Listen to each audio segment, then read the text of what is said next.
can hardly believe it. I've fallen in the trap that was set up for me. Yeah, like a fallen angel, I'm burning. Never thought I would regret loving someone till you came and you burned my wings. But I'm ready to rise again. I'll fly and I'll reach the sky. 'Cause my heart is 1,000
Welcome to the December Q&A episode 343 of Club Shada. I hope everybody is doing great. I hope everybody is in the best spirits. You are watching us live on YouTube and live on Facebook. So if you're on Facebook, make sure you go to kaysha.tv so you can be subscribed to YouTube, because we come on Facebook from time to time, just from time to time, just to see if some people still live there.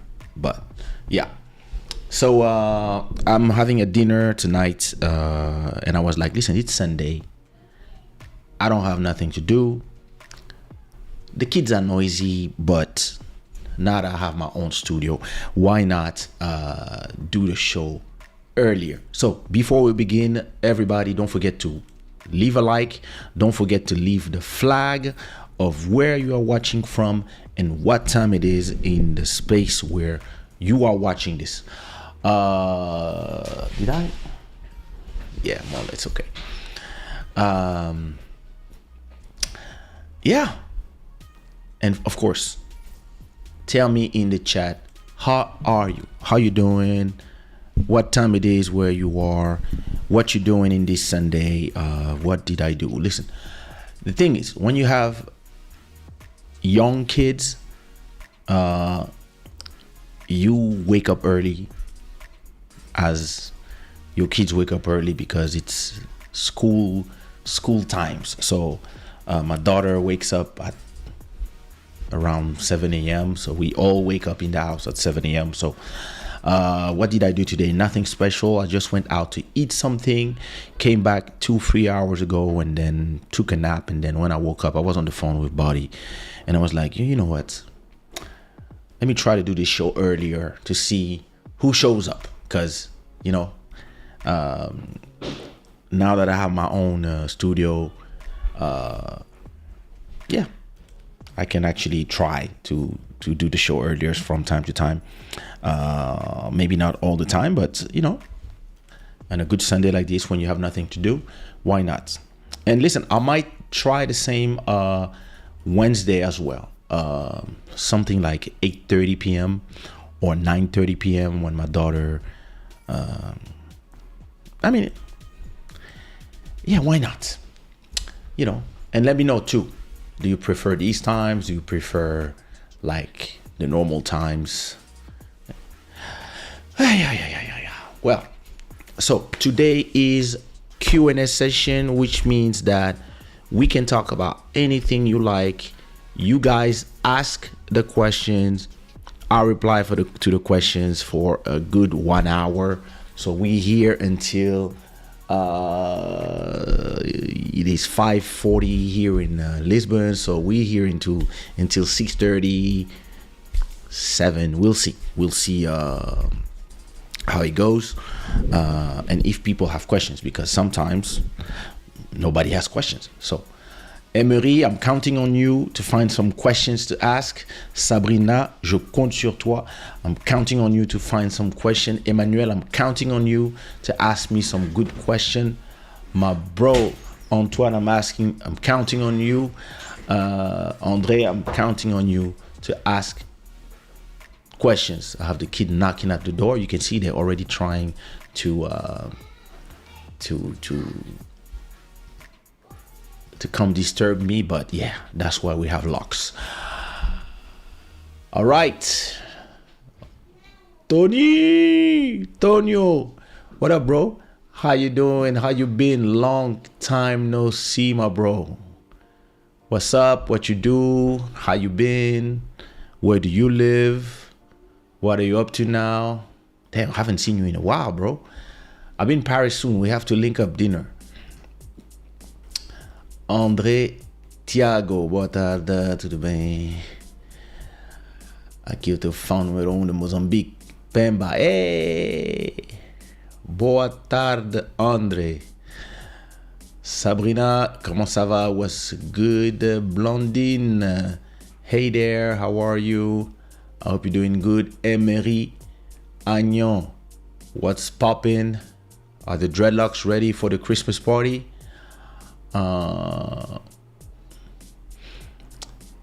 All right. Let me see. Who else is here? Emmanuel Etienne. Hey. Oh, it's snowing in Canada? Oh, listen.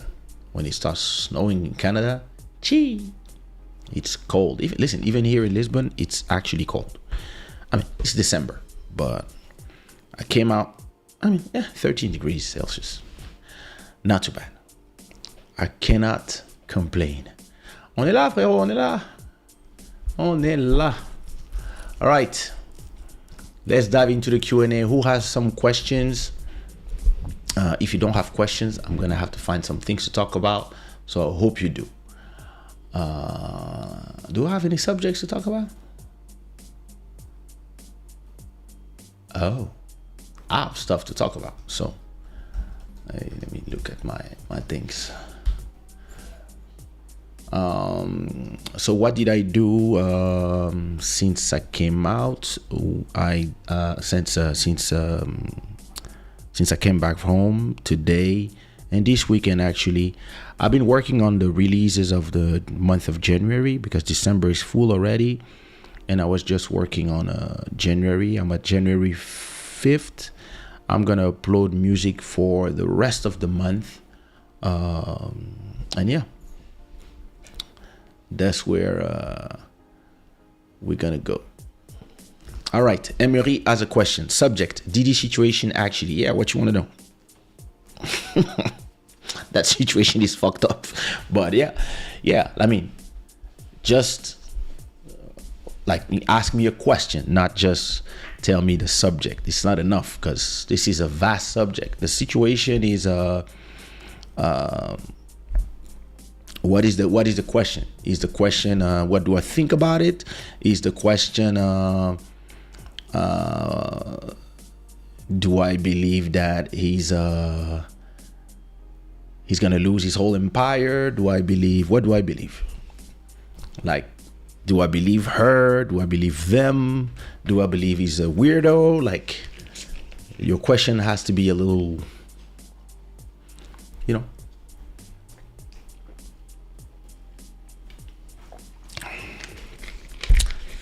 But as you are refining your question, let me tell you something that I think. Something that I believe and that I have experienced in the world of music. When it comes to the music business, entertainment business, me putting the AC on was a very bad idea. Oof. Sorry. So, let me tell you something about the different music businesses that I've been part of. I've been part of the African in general music industry, Ivory Coast, Congo. I've been part of the French R&B music industry. I've been part of the French hip-hop music industry, Belgium R&B music industry and entourages. I've been in the Zouk industry. I've been in the Cape Verdean industry, Portuguese speaking music industry, Portuguese in Portugal music industry. And listen, there's nothing new. And I've seen things that are as crazy as everything that we're hearing about these people in the US with Zouk artists, Kizomba artists, Zouk producers, club owners, rappers, French rappers. Like, this is nothing new.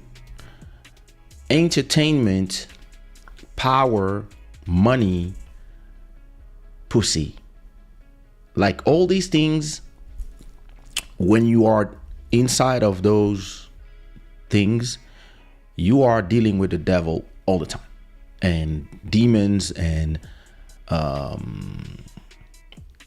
it's up to you to decide who you want to be, or it's up to you to decide if you are sticking to your values or if you are falling into temptation. Because it's not just men that are preying on women.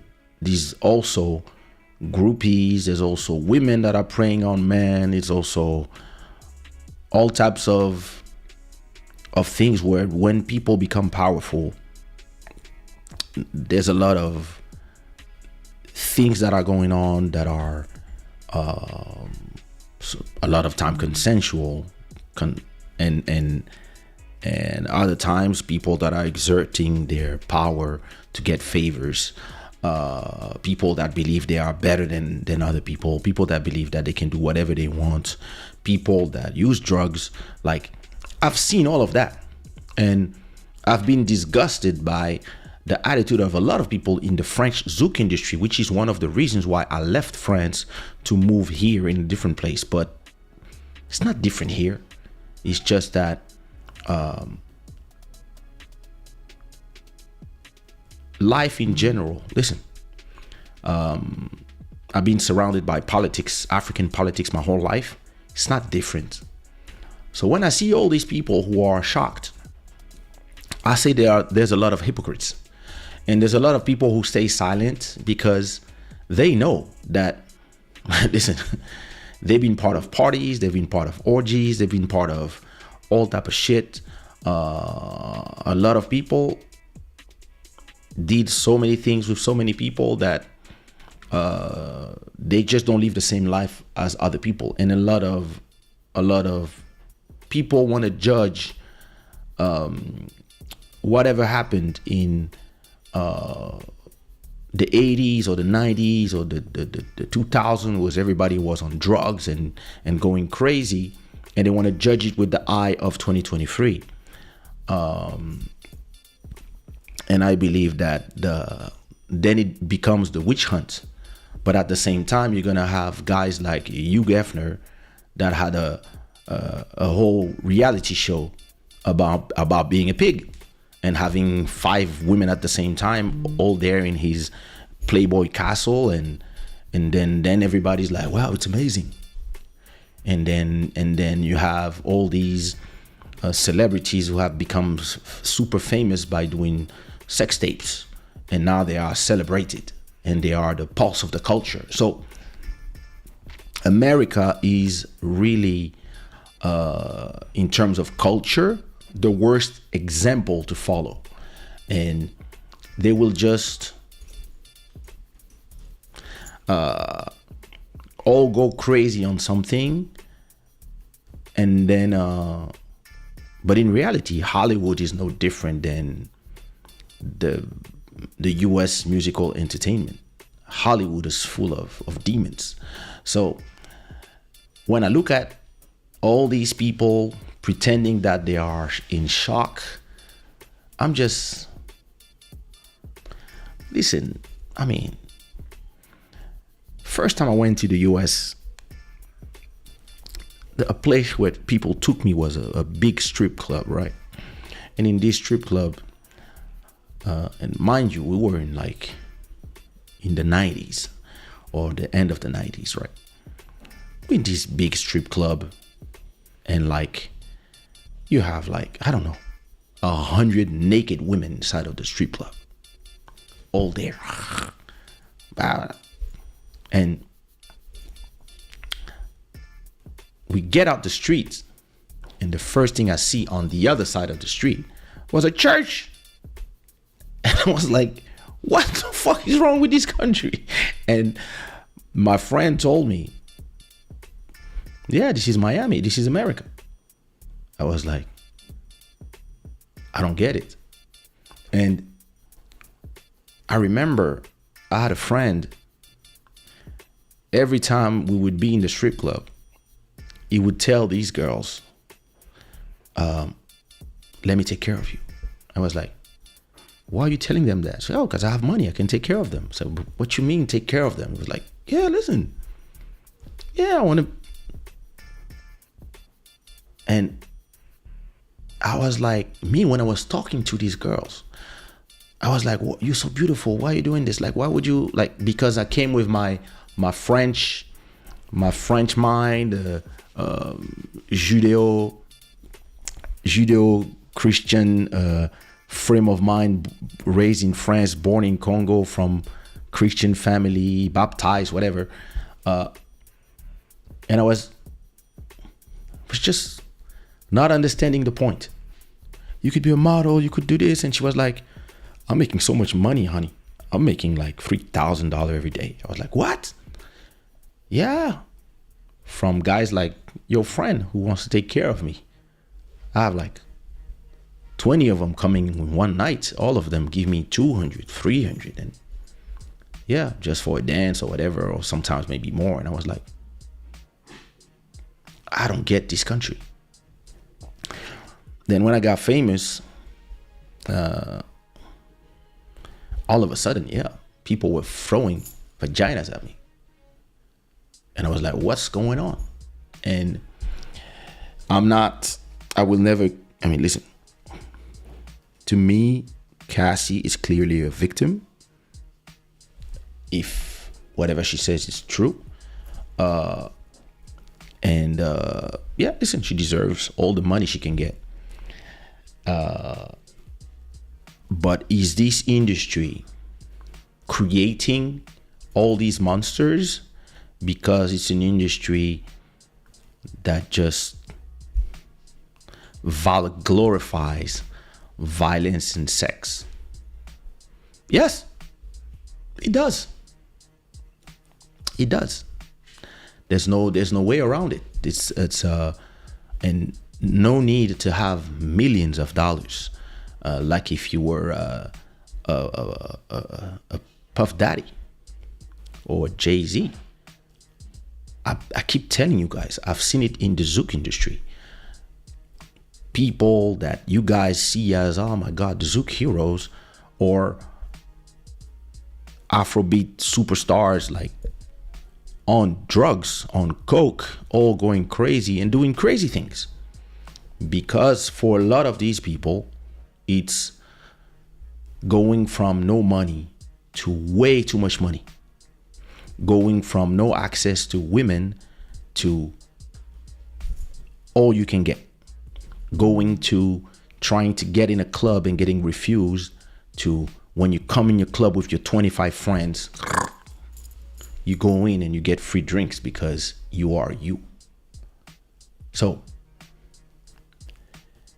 and I've seen people educated and with values stay on their code, and I've seen other people educated with values just be crushed under all the attention, all the new friends, all the new fake friends, all the girls saying, oh my God, take me. And it changes people.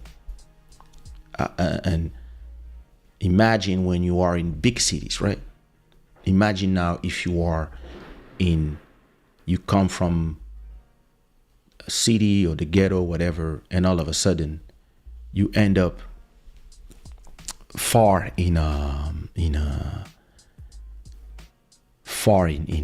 small village or in a small city, where like you go to Lille or to Roubaix in the north of France, or somewhere in Belgium where like no people come, and all of a sudden you hear, or you go to Pointe Noire in Congo, or you go to somewhere in Malawi or Madagascar or La Réunion Island. You arrive in those places when you have these people who've been listening to your music forever, making love with their boyfriends on your music, and all of a sudden you hear in real, and for some reason all they want is to stay with you on this night tonight, and you have like 10, 20 of them, all beautiful, and then you have a choice. Do you take or you don't? And if you come to the idea that I came to work, so you work. But a lot of people You can judge them all you want, but you need to be in this position to judge them. All of a sudden, listen, I'm talking about small artists. I'm talking about 1,000 euro per shows, and in small clubs, playbacks of 500 people. But if you do this twice a week, it means you make 8,000 all of a sudden every month, cash, and in every city you go, you can fuck. Because there's always going to be these 10% of the people in the club who are ready. And the decision is yours. I came here for that or not. And 90% of the time, if these are people who had no access to women, or they were incels, all of a sudden, they can fuck, they will fuck. And then before they know, they go to perform, and fucking somebody is part of performing all of a sudden. And listen, before we were ever, I'm talking about Antoine was there. Do you remember Antoine? Like back when I was doing shows in 94 and we were going to Chapelet, we were going to the Terry's parties, we were going to then we were going to, before l'Atlantis, we were going to Otis Club and these places, and we were doing just freestyles. We were not famous, we never had a record out, but people started to know my songs because I was doing the same songs over and over again. All of a sudden, when I was doing shows, there was a lot of girls that were there in the front. And all of them, they were like, open bar. And then it's up to you.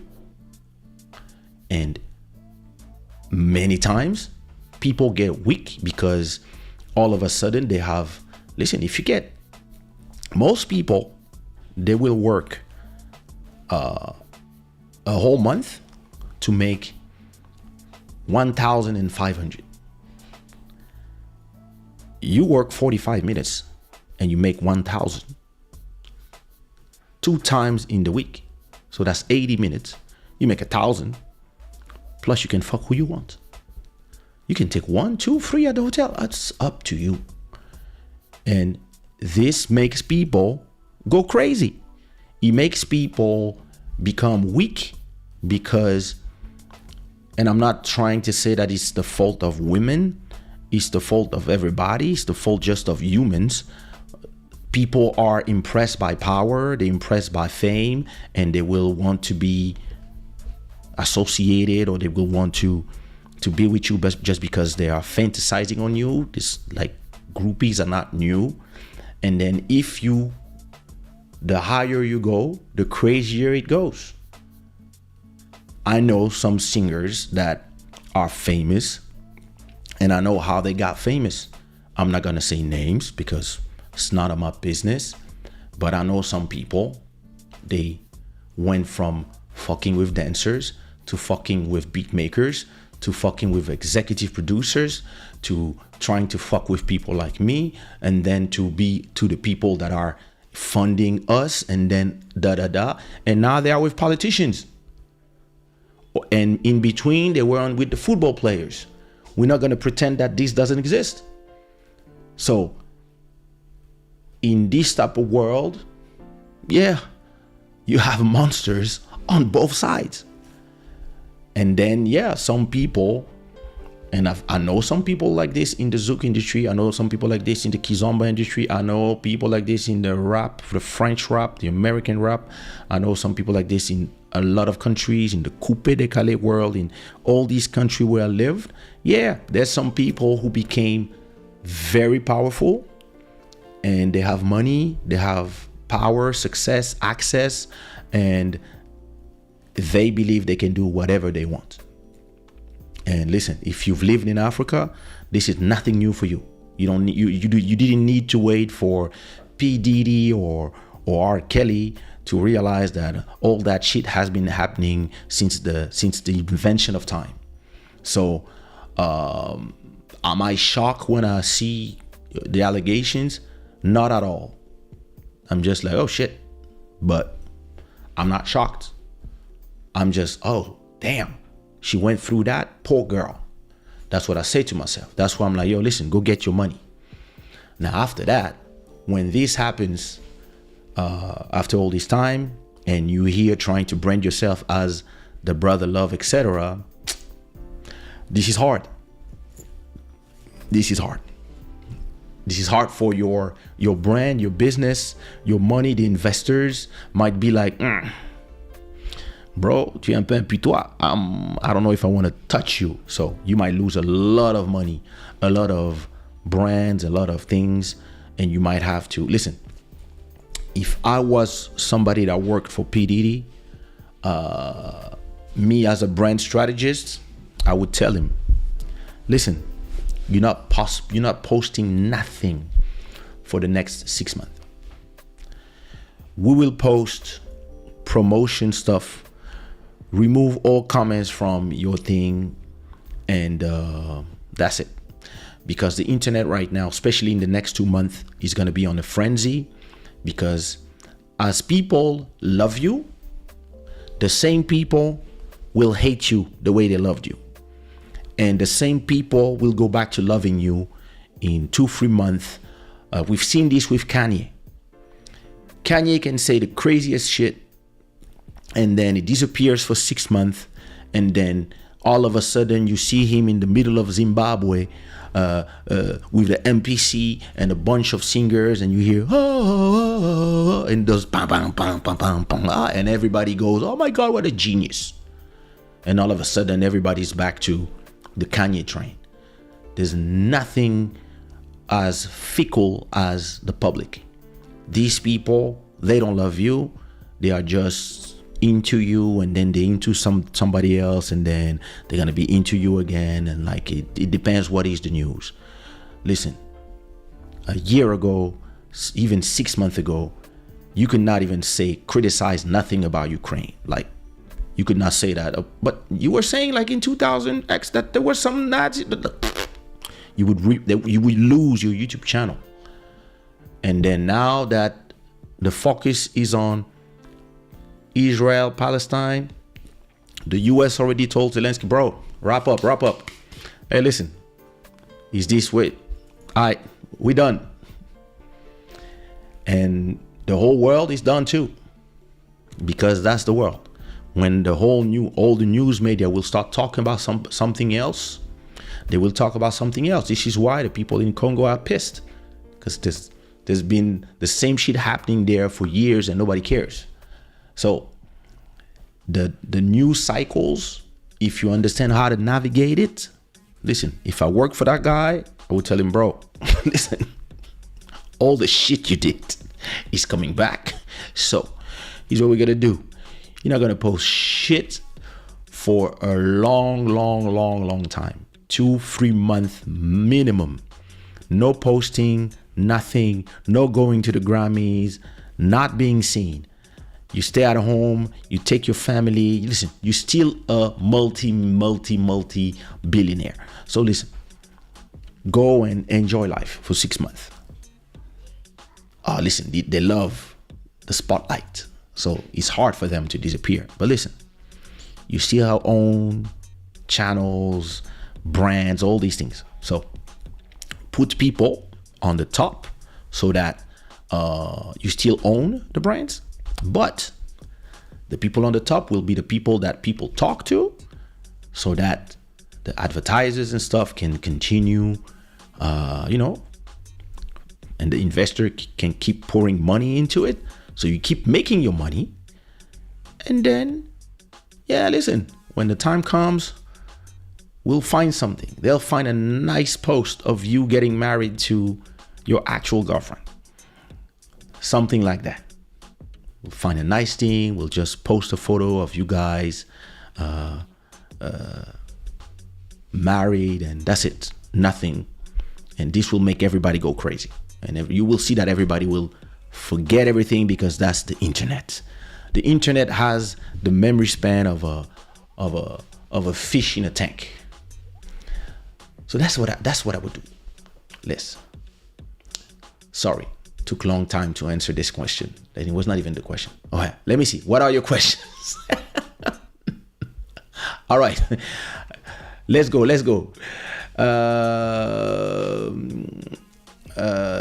me see. What did you say?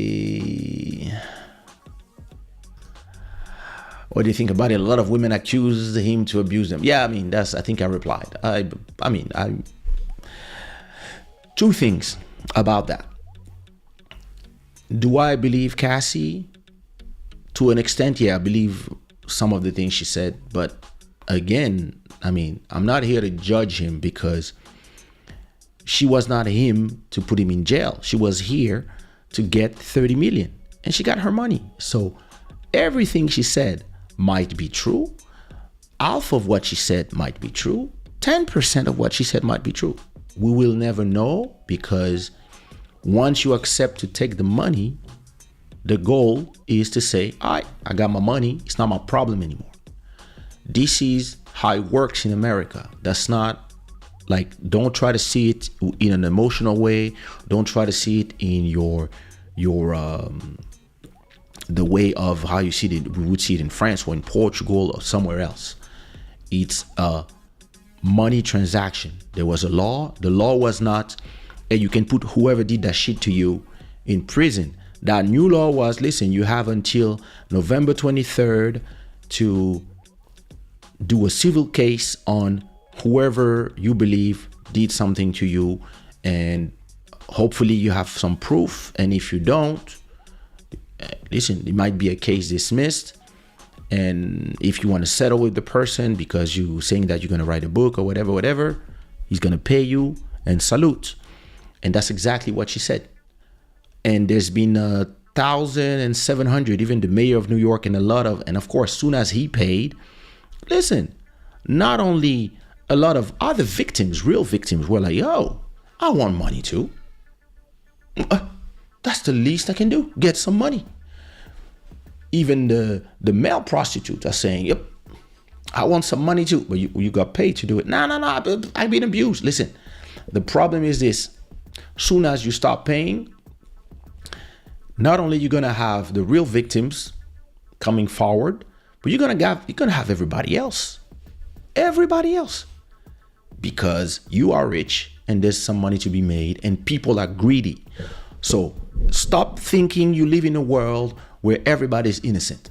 There's a lot of people who are greedy. There's a lot of people who will use those situations, use those laws in their advantage. Don't forget about all the liars like Meghan Markle, was the Johnny Depp accuser was a liar. You have a bunch of liars too. So don't pretend that, everybody is a victim because they say they are a victim. That's why there's a court of law where you have to prove it.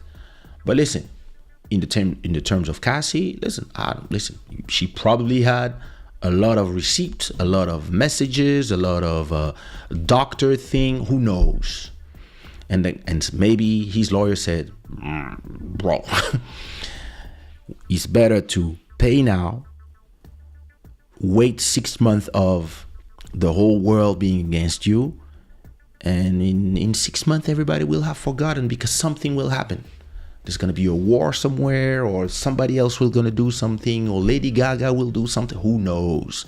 Or Britney Spears will post a photo and everybody will go crazy, or Kanye West will release a new album, or who knows? So, yeah. MJ Wemoto, what up, my brother? How you doing? As you can see, we are early. Yeah, because I need my evening.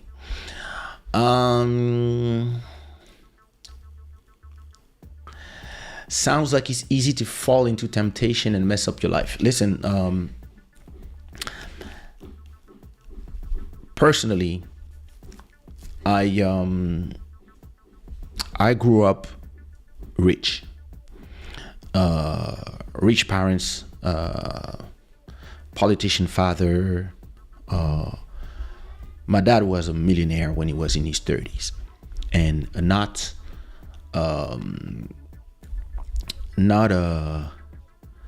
today's money, we're talking about African politics in the 70s money. So in those times, it was not like today. So I grew up in huge houses. I always had drivers my whole life. I mean, my whole growing up life until I was around 25, I guess. I always had drivers. I always had armed securities, right? So when I was a kid, I used to go to school in a Mercedes. When I got 7 and we moved to France, I used to go to school in a Mercedes in the back with a driver. His name was Yundula. When I was going to Congo on holidays or to see my parents, and even when I was born, and same thing for my son, when I would go to the club or when I would go to anywhere, even go to school, it would be me in the back with my brothers and sisters. In the front, there would be the driver. On the other seat in the front, there would be an army man with a Uzi or with a rifle or something. So, to me, this is normal. I grew up in houses that were a minimum of 5,000 square feet. In Paris, in Congo, even bigger. So in square meters, I guess 400, 500 meters, 1,000 meters. Like, I always lived in huge properties.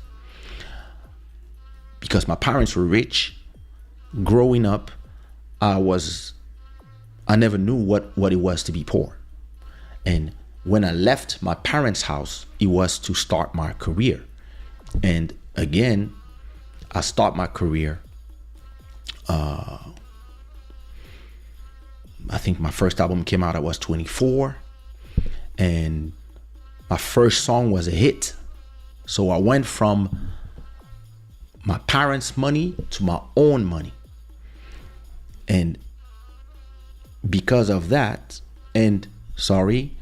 since I was a kid at school, I was always surrounded by women. And I was always a charismatic kid. So before being famous, I was already surrounded when I was 18, 17, 18, 19, 20. I was always the guy walking with the models. When I was in my 20s, when I was 19, 20, David Guetta gave me, when David Guetta was the director of the club called Les Bandouches in Paris. And when I told him, hey, I'm at La Sorbonne University, he was like, oh, here's some invitations, give it to the nice girls. So he started giving me 100 invitations to go to Les Bandouches every weekend for the Wednesday party of Felix. And because I had the invitations for Les Bandouches, when I would go to the university and I was 18, all the nice girls, they knew that to get invitations to go to Les Bandouches, I was the guy.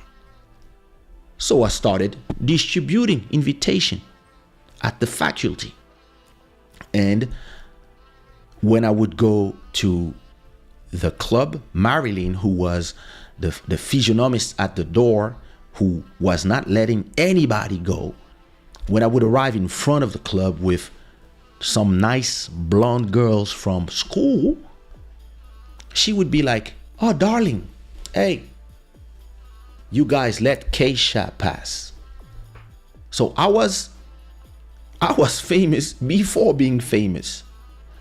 And I had the nice girls before being famous. And yet, listen, I would go there to the club, be there chilling. I had money because my parents had money. And my friends were kids of people with money too, plus rappers, plus etc. So when I would be at the bandouche, I would be at the VIP. I would not be with the rest of the people. And sometimes I would take the microphone, do some. So by the time my first album came out and I sold 100,000 copies, money was nothing new to me. Getting girls was nothing new to me. And being famous slash charismatic, being surrounded by nice girls was nothing new to me. I would even go to say that until today, I'm still not as rich as my dad. So money, fame, and women could not go in my head because it's nothing special to me. I grew up like this. I grew up powerful. But I've seen a lot of people coming from humble beginnings and going too far from this to, and yeah, all of a sudden they can fuck. All of a sudden they make money. All of a sudden they dress well. All of a sudden the girls that would never talk to them start talking to them. And I was like, bro, be careful. And you can see people change because it changes you. And boom. So I believe that it's easy to fall into it if it arrives too quick, and if you don't have education and you are not able to take everything with a grain of salt in life. Another question: would you go back to live in France permanently? Hell no. I mean, no. Unless there's a good reason, I don't think so.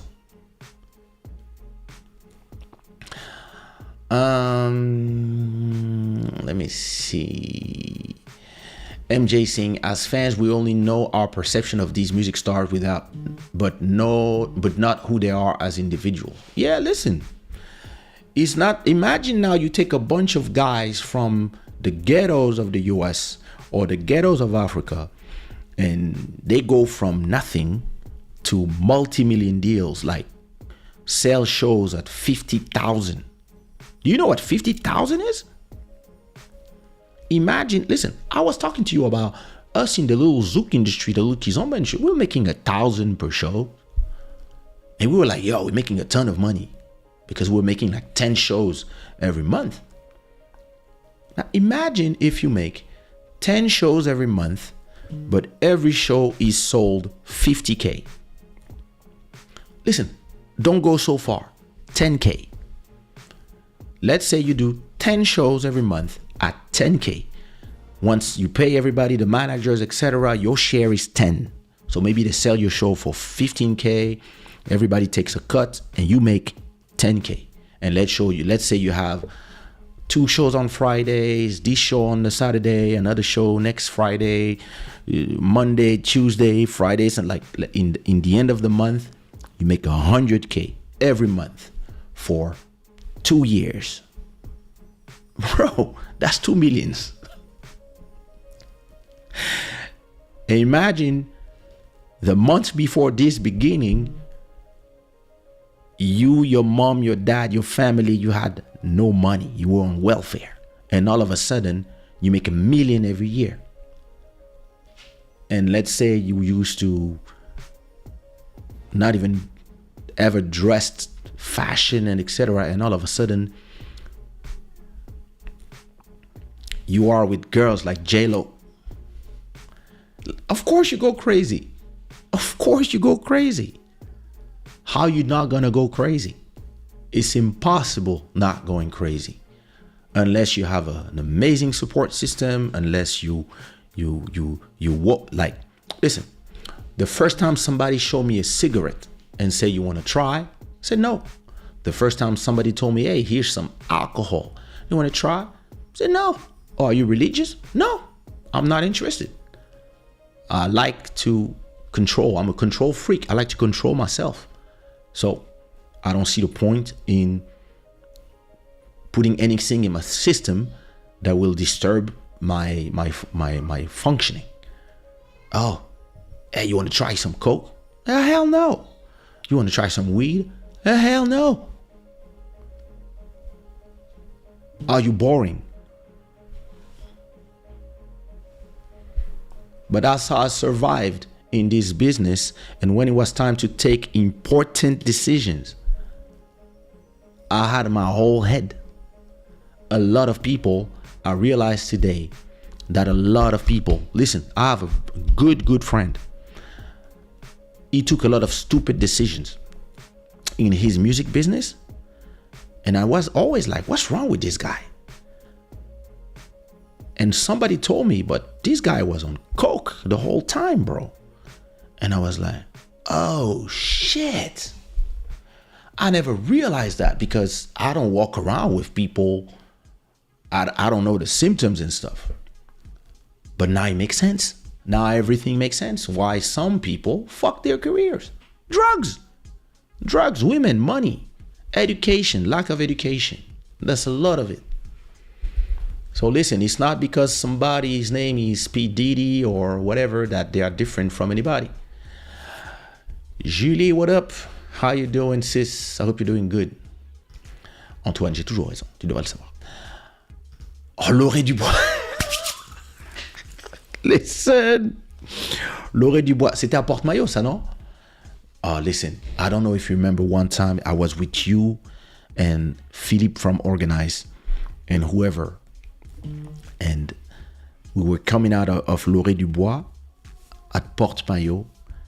And I don't know what happened, but the guys from the party, the security, what was their name? Les requins vicieux. They were beating up a guy in front. Oh, listen. We were like scared. Maman Dalia, what up? How you doing? Hey, when are you coming back to the show? Hey, Kelina, how are you? Hope you're doing good. You see, I come early. Your childhood sounds awful, you poor things. Don't be a hater, Bruno. I didn't, listen, none of us choose, right? None of us choose where we are born as children. We don't choose. So it is what it is. Like, look, my daughter, I'm going to do everything for her to have the best childhood as possible. But you know what? She still cries because, yeah, she's mimada de mimada. But yeah, she cries sometimes for shit. And I'm like, damn, we had maids that would beat us. Nobody beats you up. But yeah, she cries for stuff like, and then she says, yeah, you guys don't love me. I'm like, oh my God, I'm telling my wife, listen. But listen, my wife grew up, she didn't have that much, not like me. And yeah, listen, she wants her daughter to have everything. And with everything, it creates, there's always a balance of, if kids grow up with too much, they can be, they can turn out amazing individuals or horrible ones. And listen, I have some people that I grew up with who turned up horrible because of everything I had. It's just, I don't know, the education was different. And sometimes it's just a character. But yeah, it was hard. It was hard. Oh, la milliardaire. What up? What have you done? Eminence Lombera, what up? What have you done as a star that you are not proud of? Nothing. You know, I respect my family name too much to do anything that I'm not proud of. Everything I ever done is stuff that I can assume. You can show me the movie of my whole life. I can say, oh damn, I should have done this like that. I should have took that business decision or whatever, or maybe I should have left this girl way earlier, some stuff like that. But there's nothing that you're gonna show me and I'm gonna say, oh Lord, this, oh, what a shame. No, listen. Lived an amazing life, did a lot of things, had a lot of fun. When I was serious, I was serious. When I was single, I was fucking around, but and there's nothing that I did that I can say to myself, oh my God, what a shame. Nah, listen, I don't have like, if they open a tribunal and say, listen, until January 31st, 2024, anybody that have something to say about Zouk artists or Kizomba artists and they want to feel complaints, you can go ahead and you can settle the way Peter did. Listen, my name will not be in that list. And if my name is there, I will laugh because I will know that this is a money grab. And I'll be like, yeah, who? Oh, you. Listen, you know the good thing with me? I kept all my WhatsApp messages since WhatsApp exists. I have everything backed up. And I got SMS, maybe not, but emails. I got all my emails. So listen, if you hear saying, oh, whatever, I'll be like, wait, what's her name? Oh, wait a minute. Up. Here's our conversations. Does it seem like, nah? So me, yeah, my conscience is really clear. As a star, I don't have listen, I didn't. The thing is, as I was saying before, if you born in money, you born from famous parents, even if it's from politics and not music, and you are already good looking, becoming famous doesn't really change your life. It changes maybe the numbers, it changes maybe where the money comes from. It's not your parents' money, it's your money, stuff like that. But I was never about like, I want to have all the girls in the world because I want to have all the girls in the world. Like, I didn't see the point. I was like, I want to have the best ones, yes, but I'm not like some people that like they never ate in their lives, or so all of a sudden they want to spend their life, they want to spend in because they want to be seen in the big restaurants. Listen, I grew up going in the finest restaurants in Paris because on Sundays our dad, who was ambassador, would take us to the drugstore, the Phukets, the nice hotels, Miami, LA, New York, the Waldorf. Like, we grew up in that. So becoming famous it doesn't change for you. Like, yeah, listen, like my dad came to my house. I was very proud. He came to my house this summer and he was there. I was like, yeah, I have a 160 meter square apartment in Lisbon. Very nice view, penthouse. I was proud. But I think my dad's office is 2 times my living room anyway. So it was like, yeah, it's a nice. But did you see my parents' house in Congo? Wait. Let me see. Kinshasa. Let me show you the house. Where is it? So give me a second. Let me find you a photo of that house. Okay, look. All right. To explain to you my point of view, right? Why are these people calling me while I'm live? Now, look. Oh, this is my brother. Okay. You see here on that part, right? On the left, this is just where they clean the clothing, and it's the security people. Some of the security are there, right? Now, all this part here, all this on the top, all this is my parents' bedroom. It's probably the size of my old apartments. All this here is the kitchen, and if you look, all this is on the top are the bedrooms, and then you have here, it's a whole living room, and down there you still have my brother lives there.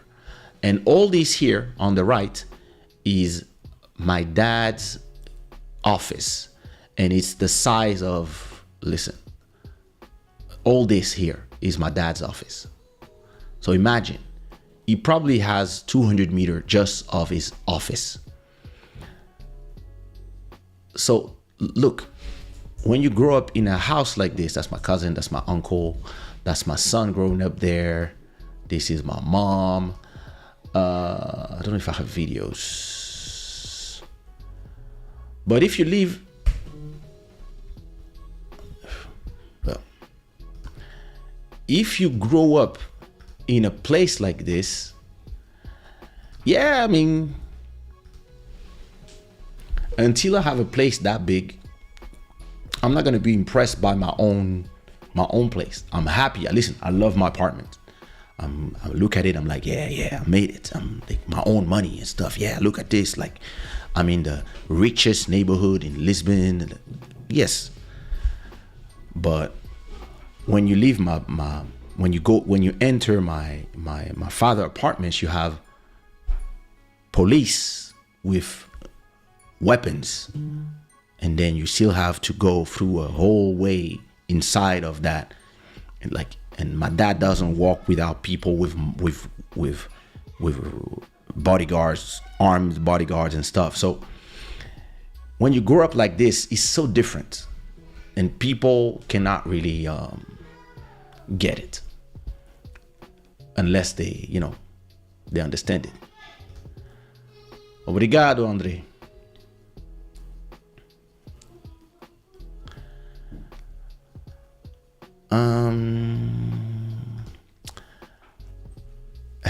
We had a great conversation at the summit. Yes, we did.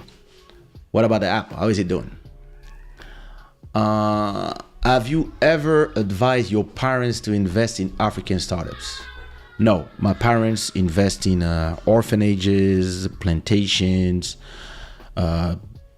business that they do understand. Like they invested in they invest more in what do they invest in? Yeah, apartments, buildings, stuff like that. Startups, it's not really their things. They don't really get it. It's something that with the African fund, it's more something that we're gonna work on with Yamandu. But my parents, no, startups, they would be like, what? For them, listen, they are from the 40s, right? So for my parents, if they put money somewhere, it has to be a building, has to grow up, has to put either commercial space in there or apartments in there, or plantation like this they have a lot, or maybe they will invest in orphanages. Like this is something they do a lot because they love to give back. So in Bandaka, in the center, or stuff to help the people. Yes. If you tell them startups, they will be like, what are you talking about? Like, we just started using WhatsApp.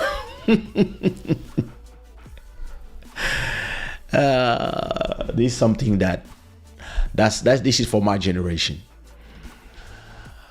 Kendrick is saying, what's Club Shada's new schedule? I've been trying to catch up the live show for a while.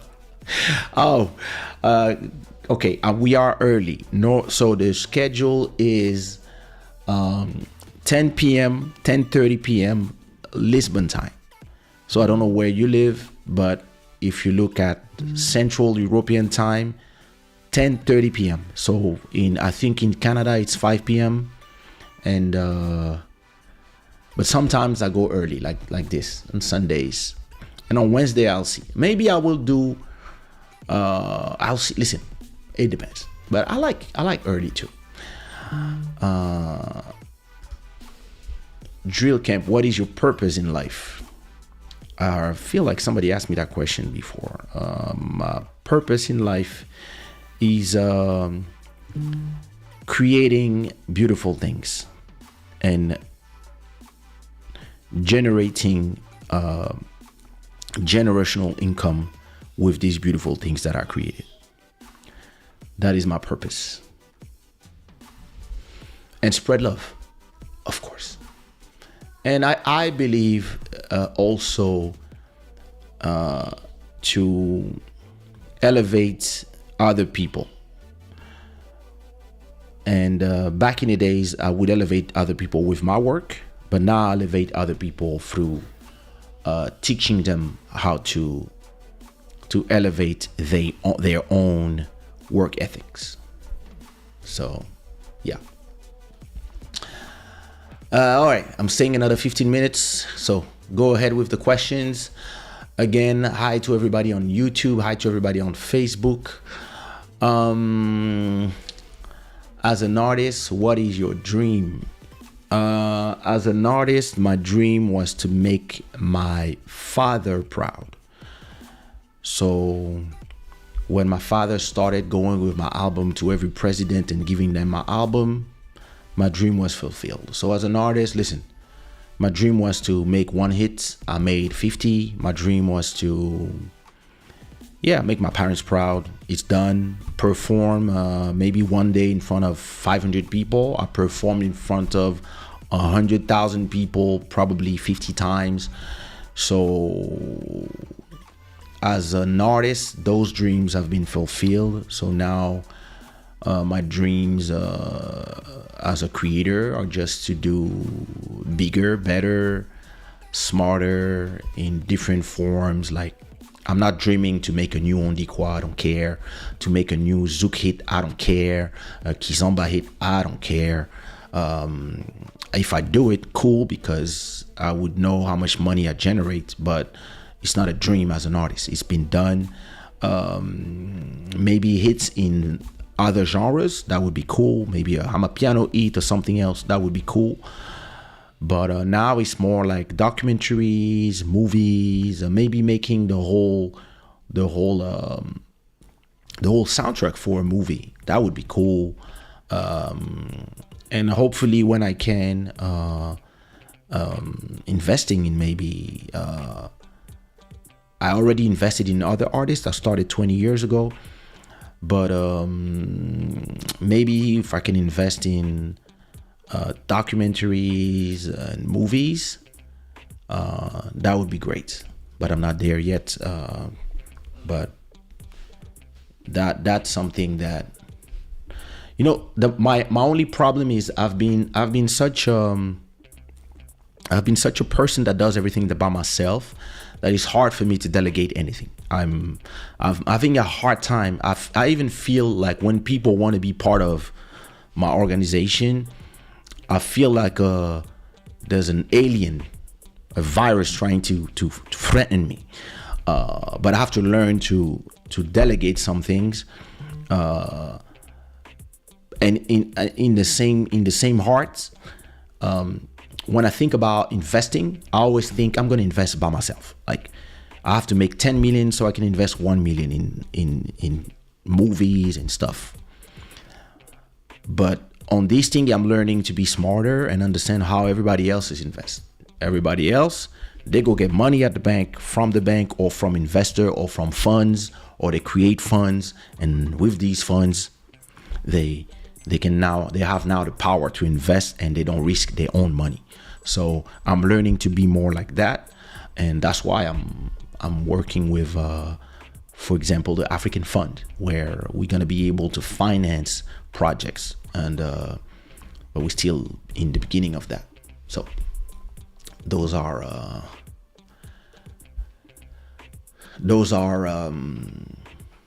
maybe, I would not say my dreams, but maybe as a businessman, those are my objectives. But as an artist, all my dreams are, listen, I passed my dreams 20 years. What would you like to do that you have ever done before?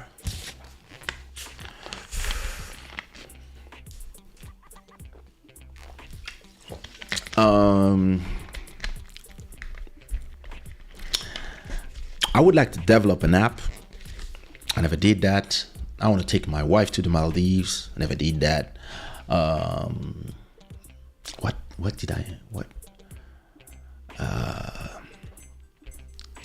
I've been in orgies. I'm joking. um, what could I dream of? Took private jets, all these lavish things. I did that even before being famous, so I don't care. I would love to go to Japan. I never did that. Been in China, but not Japan. In China, I was 1 year old, so I don't remember.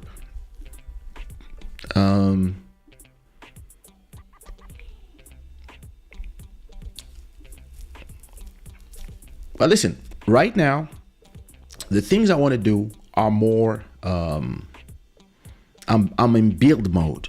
I'm not in dream mode. I'm in build mode, meaning that what I'm into right now is building catalog, building wealth, building money generating assets. That's what I'm interested in. So I'm not dreaming of holidays and that stuff.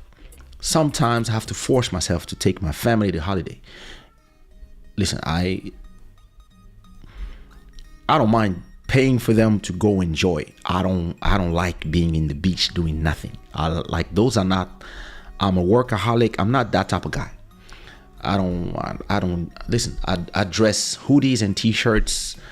I could buy a Mercedes every month. I'm not interested in that shit. I'm in building mode. So when you talk to me about things that I never did before, it's strange because I did everything in reality. I did everything that most people will never do.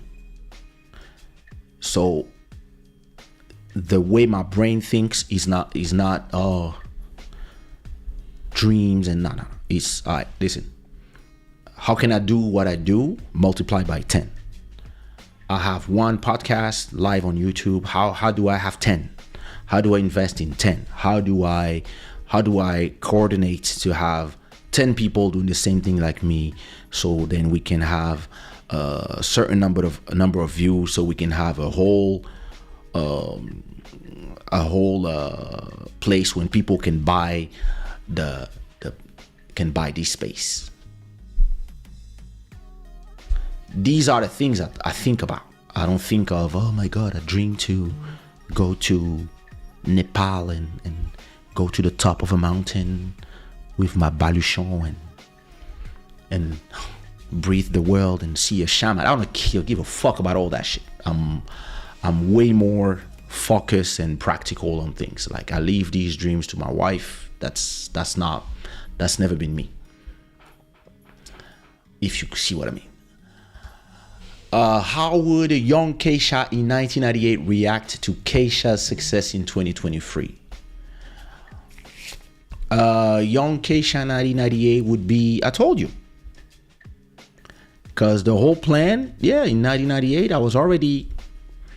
Listen, in 1998, I was saying things to my producer, my executive producer, Dominique. I was telling him stuff in 1998, and he was laughing. He was like, oh, he believes he's Puff Daddy. And I was like, yo, we can do this, then that, then this, then it will take us there, then it will take us. I had a whole plan in my head. And in 2010, he told me, I'm proud of you. Everything you are doing, you've been saying. Like, listen, those who speak to me privately, like MJ Wemoto, will tell you, in my head, I'm always like in calculation mode. So I would not be shocked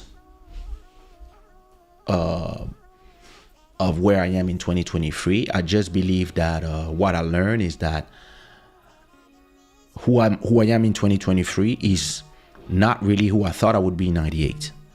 But because things in life just change your road. But I'm still there. It's just not where I thought. But in terms of the success, the what I've achieved, I'm like, yeah, you did it. Brother is saying, bro, oh, bro, I wanted to give a massive shout out. Honestly, as an artist, I've learned so much from you. Oh, my brother, thank you so much. Listen, we have to collaborate on stuff. I already told you. I know I don't work like most people. I do collaborations. To me, it's like, yo, send me 2 beats. I send you a song. You release it. I keep one. I release it. I work very fast. But hey, listen, I'd love to go have a dinner with you in Lisbon one of these days, whenever you have time, because we haven't seen each other in a long time. And yeah, and listen, you guys are super successful. Listen, this guy did a beat for Madonna. All right, go listen to Madonna's last album. Let me see, what beat is that? Madonna.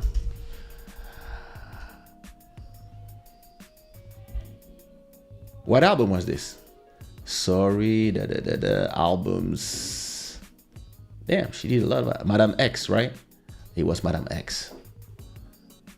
Oh, I have no idea what. Oh no, it was not Madame X. Listen, I don't know. He did a track for Madonna. That's all you need to know. Madame X Deluxe.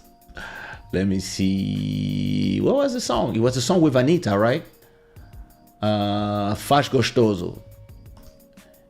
Yeah, look at this. Look at this. When you go to Madonna's album, you look at the credit, you see his name. Duarte, Nuno Carvalho, and Emmanuel Oliveira. Look at them. Shit. The name of the song, go listen to it, is called Faz Gostoso. We all work on that album, but their track ended up in Madame X album. I'll put the link in the chat. Go check it out. So yeah, listen. As I told you, bro, let's dinner. Let's talk. Let's see what we can do. I mean, I'm sure there's a lot of things we can do as artists and businessmen of the music, independent ones. Emmanuel is asking, would you be a manager to an artist? Oh, hell no, they're all crazy. Listen. You know, I've launched artists. I've launched the careers of a lot of artists. And trust me, it takes a lot of times. It takes a lot of an emotional energy. And artists, by definitions, are emotional. I am not emotional. I can contain my emotions inside, and I only let them come out when I do this. When I'm taking my microphone and I'm recording, that's where I can be emotional. When this microphone goes back to this position, this one, you see? No, you can't see. Listen, when my microphone goes to from here to back to its position, it means I'm in business mode. And most artists that I work with, they don't know how to leave the creative mode, emotional mode, to go to business mode. And me, when I started producing all my artists that I work with, I was also myself having one of my biggest hits. And at the same time, I was handling the careers of artists. And I executive produced, I don't even know how many albums. I have a whole playlist of everything I did. If you want to listen to it on Spotify, it's called Produced by and Written by Kaysha. So this is that playlist here on Spotify. And I have 395 songs. So there's a lot of songs missing in there. But I have a lot of albums that I created from Sumia, Elisio, etc. There's a lot of tracks in there, right? And there's a lot missing, trust me. And there's a lot of the things that I did for other people. And listen, let me share the link for you guys and put it inside of the chat. And a lot of times when I was working with a lot of these artists, a lot of the advice I was giving them were advices of mistakes that I did as a young emotional person as well. And I was just trying to prevent them from a lot of mistakes. And then you realize there's nothing you can do. And you know, the worst part about handling other artists is that you have to handle the entourages. Because when you talk with an artist and they are not famous yet, listen, everything you say is gospel. But as soon as they make a little bit of money and they have a new boyfriend or girlfriend and they have some new friends, or they talk to anybody that is trying to fuck your business, because they're emotional, anybody come lie to them, they will believe it. And me, I don't lie. I tell people the truth, how it is, how it works. And sometimes I will tell them, listen, hey, you want to get there, it's going to take you 5 years. And they don't like my answers because they want to get there in 2 months. And they're like, yeah, but I work with you. It doesn't, it has nothing to do with me. It has to do with the number of steps you have to do 5 kilometers. If you walk fast enough, you're going to go in 1 hour. I cannot make you go there in 5 minutes. Some people are lucky, they do a jump, but most people, it's going to take them an hour. So you want to do it, you have to start walking. You want to start walking. But I want to do 50 kilometers. Well, that's 50 hours. That's the way I talk to artists. And then fuckers will arrive to them. Yo, I'm like, I respect Kaysha, but yo, I can make you go there in 10 minutes, bro. And most of the time, they start believing, they start becoming stressful, they start becoming emotional. And me, I'm like, ugh. And I don't have, listen, I used to have the patience because it was also bringing a lot of money when you were selling CDs. When it comes to streams, I don't have the patience because you need so many streams to make 3,000 euros. Listen, to make 1,000 euros, you need 300,000 streams. And if you look at most artists, they're going to do a single and they're going to make 10,000 streams. So that's 30 euros. How you here wasting my time, my money, I want a music video, I want this, I want that, and then you're going to make 10,000 streams? Nah, bro. Because it's not that I'm not interested in doing it.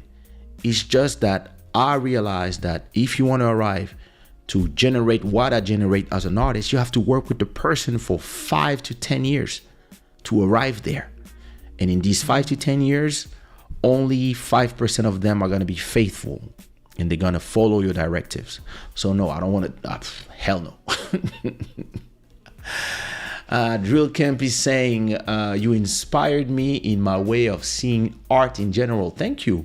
The fact of mixing genres and styles. You are one of my best references. Oh my God, that's too much for me. I'm just that guy. I'm just a guy. But you, do you have or had references in your way to see art? I don't think so. No, I was born the way I was born. I believe that I've been inspired by everybody I met in my path.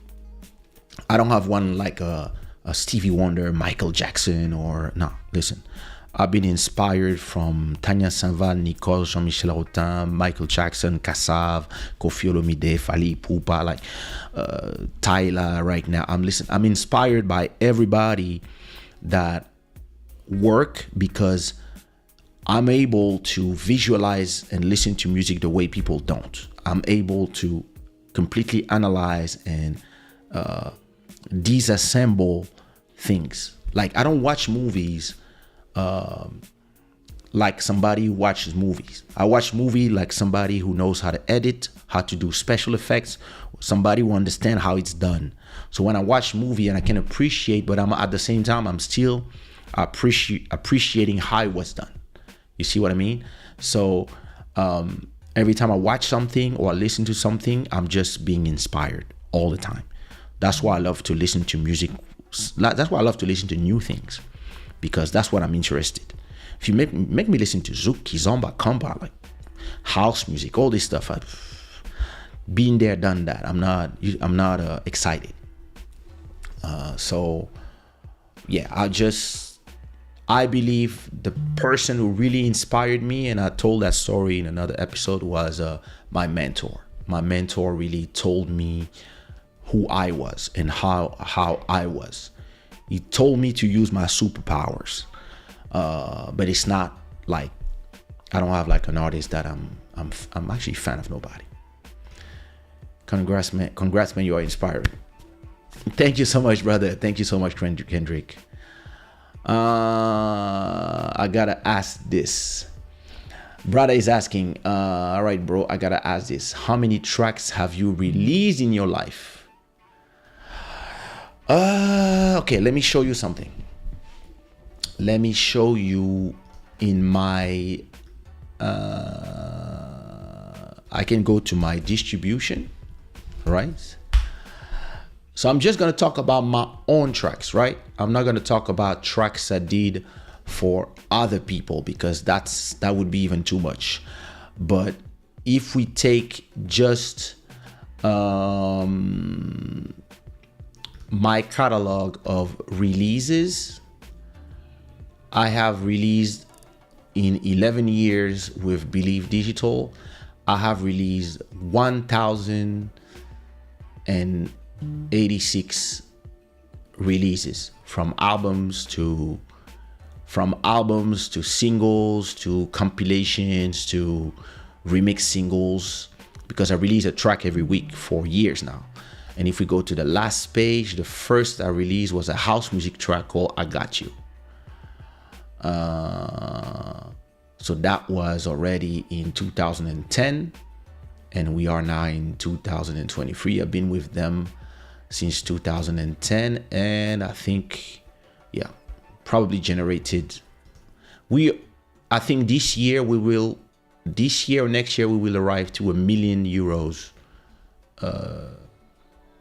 in terms of sales. All these done by myself. So I don't know in terms of tracks, but release, there's 1,086. And if we take my other big distribution, which is CD Baby, let me see. If we go to CD Baby, I got money coming next week. Albums and singles. In CD Baby, I have released, let me see, what digital distribution, it's still there. So 1 album, 2, 3, 4, 5, 6, 7, 8, 9, 10, 10, 11, 12, 13, 14, 15, 16, 17, 18, 19, 20, 21, 22, Looney Johnson, 22, 23, 24, Mika Mendes, 24, 25, 26, 27, 28, 29, 30, 31, 32, 34, 35, 36. All right, 36 in CD Baby, and that was between 2005 or 2000 I think 2005 or 2003 and 2010. So I'll release with them for 10 years, and all these are still generating 1,000 every week. But this is my old distribution. And yeah, so I would say 1,100 releases by myself, and probably another a bunch of singles for other people, with all the people that I work with. Yeah. So I don't know, in terms of numbers of masters with all the remixes that we do, I probably have, I don't know, 3,000 to 4,000 masters, because every remix single I release has 10 remixes. So I release 20 songs a year plus 20 remix singles. So that's 200 masters plus the 20 songs. So around, let's say 200 songs every year. So just in the last 10 years, I probably released 1,500 masters. That's a lot of music, generating a lot of streams. I was looking at my my Muso my Muzo. Is it Muzo? Wait, is Muzo or Muza? Yeah, Muza is the beer, right? Muzo.ai. Yeah, I was looking at my numbers in terms of streams. Let me log in. What you mean? I don't want to sign up. I want to log in. Don't mind me. Let me see. So analytics, let me see. Last week, for example, every week I do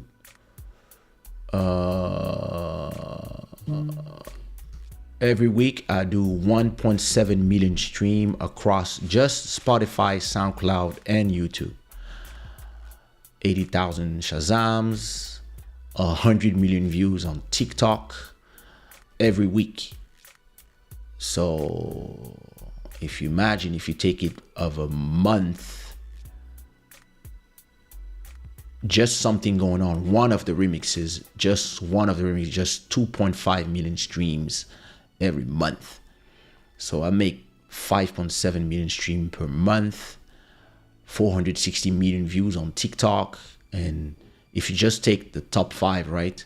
So Rebound Chick by Nelson Freitas make 200, something going on. All these 4 versions of something going on is like, so 200, 400, 5, 6, 7, 8, 9, 10, 11, 12, 14, 15 million streams just from the top 5 songs.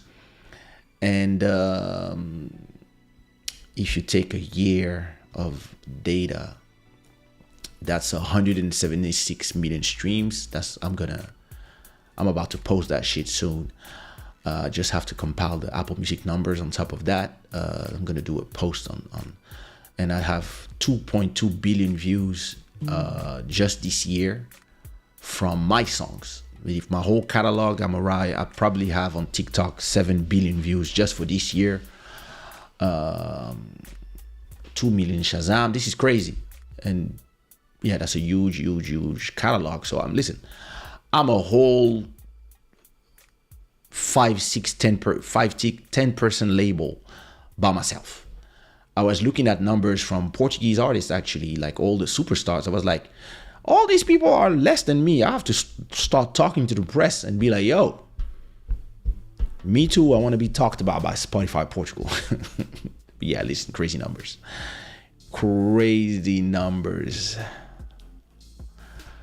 Mauricio, thank you so much. Salute. Brother, sing a track every week, bro. You a machine. How far in advance do you produce to maintain that consistency? Okay, so if we go to Spotify for artists, this is everything that is ready. Where's my music? Let's go to Spotify for artists, music. In terms of releases, upcoming, I have the NCK on the Beat remixes that are coming out in 5 days. December 8th, I have Lose Yourself in Me, the remixes. I have 10 remixes of this song coming out December 15. Then I have a compilation called Kizomba Zuken Kompa 2023 it's a compilation of tracks that I released plus 2 new ones coming December 22nd. Then I have Afrobeat and Amapiano, same thing for these genres. These ones are coming December 29th. Then I have a track in collaboration with Makita that is coming January 5th. And then I already uploaded, but it's not there yet, for January 12th. I have another track, a bunch of remixes from Kiss Me that I'm uploading tonight, actually. And I'm gonna record probably tonight or tomorrow.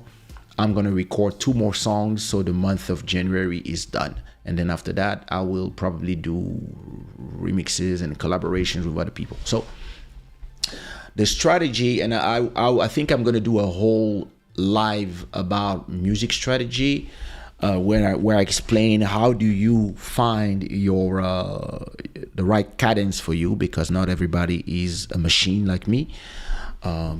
Once a month, twice a month, 4 times a month, 8 times a month. Listen, I have some people that I work with. They already have releases until July, but they are just beat makers. So like Malcolm Beats has releases until July. He makes like 10 beats in one night and then he just lined them up in the platform. He doesn't need a singer, so it's not a problem for him.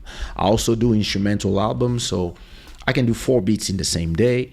So I can do a whole month worth of release in one day. It's one afternoon for me. Like making beats listen, I don't even need to go make beats. I look at my whole library of all the beats I produce in my life. I have enough beats to do releases for 12 years. Now, I believe that a good strategy is what I do is, first of all, I write fast because I improvise songs. I don't spend my time asking myself if it's the right song, the right lyrics, whatever. I don't care because in a week I have another song coming out. So I don't need to do the perfect song because I do songs all the time. Some of them will be hits, others not. All I know is I make a minimum of 10,000 streams per song in a week because of the million of people that listen to me every month. And this is because just playing with the algorithm, right? Now, the best way to be able to generate 4 songs in a month is to do collaborations with other people. So let's say I take you, brother, I take Lil Maro, and I take Malcolm Beats, right? So that's 3 beat makers. Plus me, that's another beat maker. I tell you to send me 2 beats, Malcolm Beats to send me 2 beats, Lil Maro to send me 2 beats. Myself, I have 2 beats. I take 2 or 3 afternoons or 2 or 3 nights and I record all 8 songs, right? In these 3 nights. That's easy. By myself or with collaborations.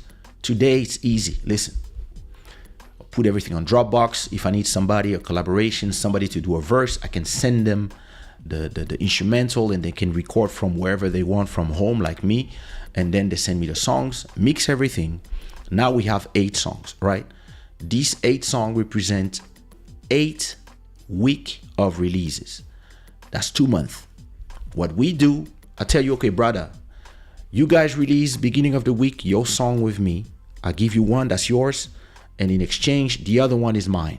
So you guys will make money from your song, I will make money from mine. So you release, we do Brother featuring Kaysha, or Brother and Kaysha. That's a release for January 1st. I'm gonna do Kaysha and Brother. That's gonna be February 1st. And I do the same thing with every beat maker. So one with you, one with Malcolm Beats, one with Lil Maro, one by myself with my beat. And then I do the same thing for the next month. Some get released on my label, others on your label. Everybody's making money, all good. Now we have 8 songs. I take all the acapellas and I give these acapellas to all the beat makers I work with. And now everybody make me 5 to, let's say you have enough beat makers around you that you have 10 remixes of each song, right? And now you have 8 times 10 plus the 8 songs, that's 88 singers, 88 masters, 88 songs and remixes that you can release in the next 8 weeks. So now you have 4 months of releases with 3 nights of work and just 10 crazy beat makers that are as crazy as you. And that's what I've been building, and that's what I have now. That's why sometimes I do a whole YouTube video where we are just listening to remixes by all the ninjas. So to give you an example, if you take my latest remixes, if you take my latest single, where is it? My latest single, this is Prairie. That's with me and Lil Maro. Came out Friday, produced by Lil Maro on his label. The week before that, singles. The week before we had Letters of Loving, same thing. Lil Maro, Pearl and Kaysha on Lil Maro's label. And then as part of the exchange, the week before that, we released an Amapiano that was Kaysha, Shiliam, and Lil Maro. This one on my label. Now, these 3 singles, when we remix everything, we're gonna have 30 songs. So this is 6 weeks of releases actually. 3 weeks, plus when we release the remixes. And then sometimes, if you look, for example, Showstopper, we had 9 remixes or 8 remixes plus the original. And then, when you are too lazy to record, well, you take the acapellas and you make remixes. And you can release, listen. Somebody that is not as crazy and can output the number of songs that I do, imagine that you only do 4 songs. Let's say you take a lot of time to do songs. You release the 4 songs, and let's say you have 5 people to do you 3 remixes of each song, right? Now you have 4 versions of every songs. So that's 4 for the first one, another 4, that's 8, 4, that's 16. Well, you can release 1 remix per week. And now you have 16 weeks of releases. Because the more time you take to release tracks, the more the algorithms work for you. Because you release every week, remixes, another remix, another remix, another remix, another remix, a new song, plus a remix of it, plus a remix of the other one. There's a lot of strategies that you can implement to release tracks. And then after that, you can do a live stream where you can show how you did the remix, or you can do live stream as you are recording live, and you create content. All this content goes to the different platforms. The platforms pay you for having people come to the platforms. You make money, you happy. But I think I'm going to do a whole live stream about music strategy. I think it's time. Damn, I said 1 hour. All right, last questions. I'm about to wrap up because I have to go dinner with DJ Gelas. That's the reason why I started this early.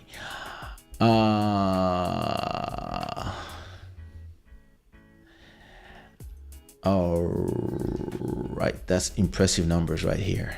No, it's just building. DJ Gelas, what up? What up, son? What time we dining? Kaysha, would you write a book? Listen, because I don't read books, I don't really believe in, I'm not going to say I don't believe in books. It's just that I don't see the point for me. Because I'd rather archive everything of my thoughts here on YouTube, and Facebook. But yeah, I would write a book. I would. If it makes sense, I could write a bunch of books actually, in reality. How was it like collaborating with Fally Ipupa the weekend? No, that was easy.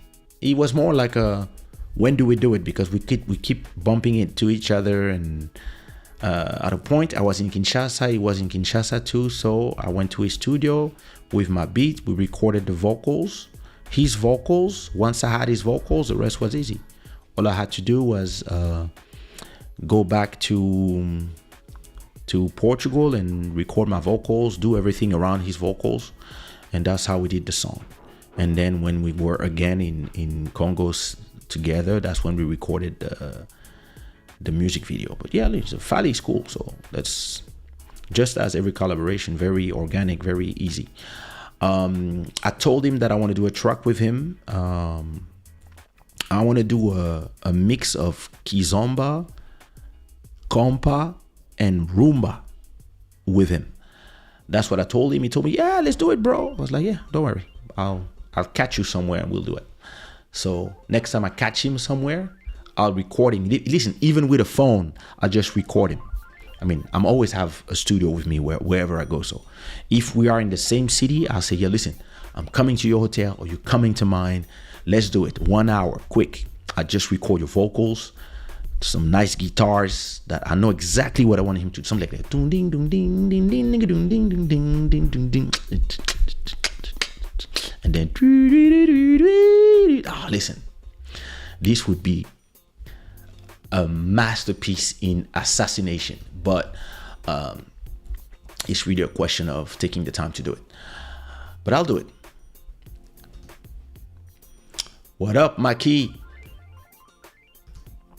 It is indeed a great catalog. I'm trying to double it. I should be ready to go in 20 minutes. Listen, bro, I'm still live. No, I'm not gonna. This is 7 p.m., bro. We're not gonna eat that early. I'm thinking more 9, 9:30, 10. Listen, I'll call you soon as this live is over, which means in 5-10 minutes. Listen, I think Sunday at 6:30 is a good time to do some live streams. Listen, I'll see you next. I'm saying this because I had time today, but I like this and there's a lot of people that wouldn't have been here if it was not at this time. So we'll see next time. What time?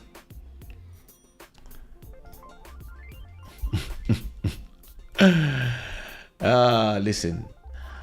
All right. Listen, I hope you enjoyed the show. If you did, don't forget to put some rainbows in the chat as always. The show is brought to you by shadaware.com, where you can get these beautiful Shada Gang hoodies.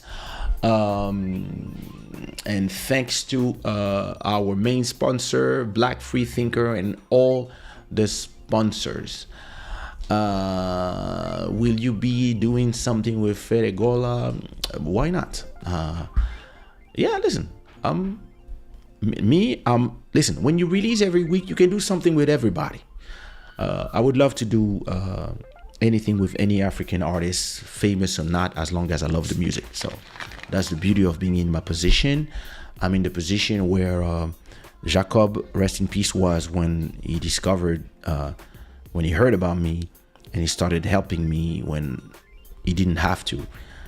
So I'm gonna do the same thing with artists as well. Like, you know, whenever there's something that somebody has talent, or somebody that it makes sense, yeah. But you know, this thing is me. I don't go to Kinshasa that much, and yeah, when I meet them, we meet in a club, and they're like, "Oh my God, star." I was like, "Yo, legend." I was like, "Yeah, what up, bro? Let's do something." Yeah, anytime. And then after that, it gets lost. That's exactly why me and Fali have been talking for years before doing something, and then at the point we just did it. All right, I'm gonna leave you with an instrumental.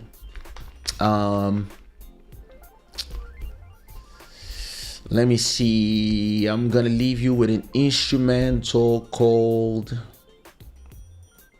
Oh yes, I'm gonna leave you with an instrumental called Kuala Lumpur. It's a track that I produced in 2001 from my album Reign Supreme. It's one of my instrumental albums. I'm gonna release one early January, so be on the lookout for that. It's called Reign Supreme, and I will see you all Wednesday,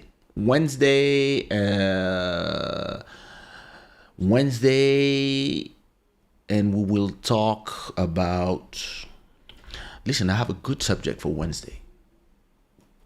We will talk about the genius release of my album African Bohemian, and the story of an artist who fucked her career, because I love these stories. So I see everybody Wednesday, probably at 10:30 Portugal time. If I do it earlier, I will let you know before, of course, as always. If you are part of my group on Instagram, you get the information.